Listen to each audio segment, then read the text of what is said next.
Semasa hidup Rasulullah, ada banyak sekali kisah yang menarik untuk didengar dan bisa dijadikan sebagai pembelajaran dalam hidup. Salah satu kisahnya adalah tentang pohon kurma yang menangis. Seperti apa kisah pohon kurma yang menangis karena merindukan Rasulullah?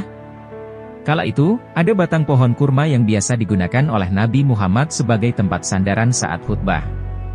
Kisah ini berawal saat Rasulullah tiba di Madinah setelah hijrah dari Makkah. Hal pertama yang beliau lakukan adalah membangun sebuah masjid yang kemudian dikenal dengan Masjid Nabawi. Masjid itu dibangun pada tempat berhentinya unta Rasulullah.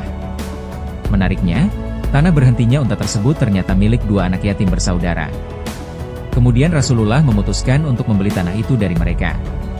Sebelum membangun masjid, Nabi Muhammad memiliki kebiasaan berkhutbah dengan bersandar pada sebatang pohon kurma yang tumbuh di sekitar. Pohon ini menjadi tempat favoritnya untuk berdiri dan menyampaikan dakwah.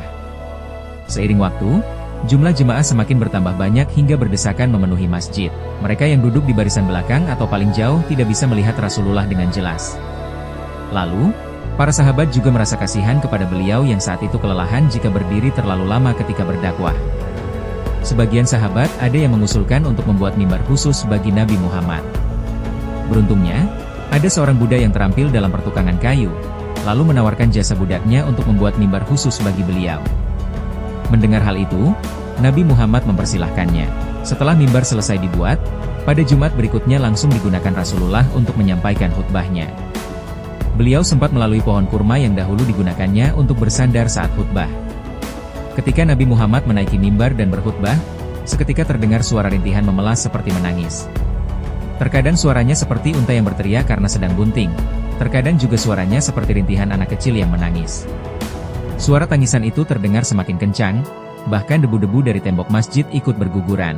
Para sahabat yang mencari sumber suara tangisan itu merasa kebingungan. Rasulullah yang menyadari akan hal itu kemudian turun dari mimbarnya. Beliau mendekati batang pohon kurma dan mengusapnya dengan lembut, seperti seorang ayah yang menenangkan anaknya yang sedang bersedih.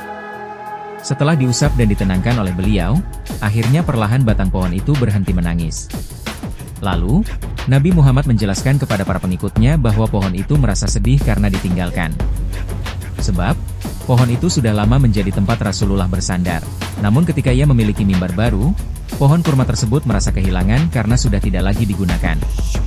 Setelah kejadian itu, Masjid Nabawi dilakukan sejumlah renovasi. Batang pohon tersebut lalu disimpan di rumah Ubay bin Ka'ab. Namun, seiring waktu batang pohon kurma itu rusak dan dimakan rayap.